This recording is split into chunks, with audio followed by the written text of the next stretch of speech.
The national dialogue processes have been kick-started with this weekend induction of the steering committee.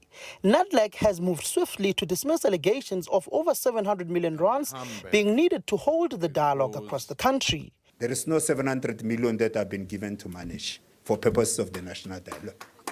Thank you. And I, as I've already said, I believe that it is possible to get things done without necessarily going into too much budget. But the flip side is also true. I mean, how much do we spend to get elections going? How much do we give the IEC? The CEO of the IEC is a friend of mine for almost 35 years. But that he is given the amount of money that he is given to manage our elections, because such is the importance of making sure that those activities are successful. Yes. And maybe a case can be made that 700 million is not enough for the national dialogue. But we are not there as a collab. We just need to get this thing going. Yes. We need to go to communities.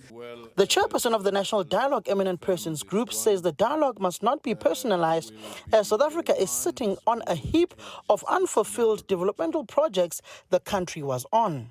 Professor Maluleke stated that South Africans are demanding a country they deserve, labelled in the Constitution and National Development Plan.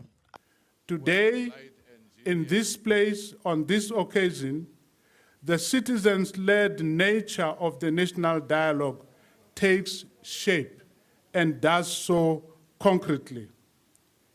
The National Dialogue Steering Committee is the most representative grouping of citizens from as many sectors of our society as possible. By virtue of its representativity, this body has the moral authority, the sectoral breadth, and the societal embeddedness necessary for it to administer and to coordinate our national dialogue process.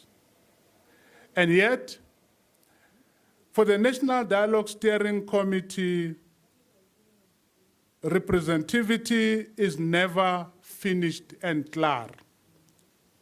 Instead, representativity is always under construction.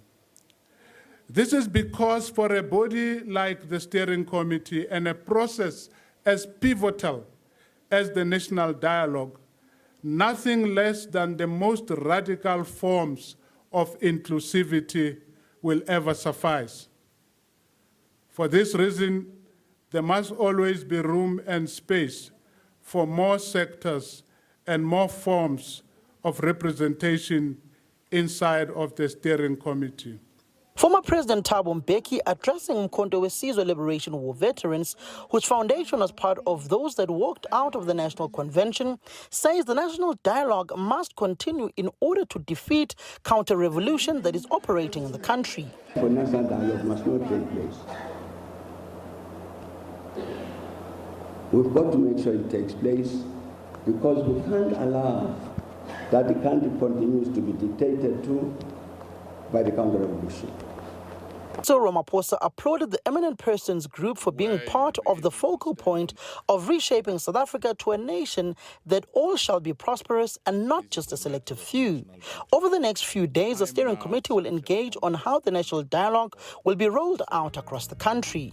Samkele Masego, SABC News, Pretoria.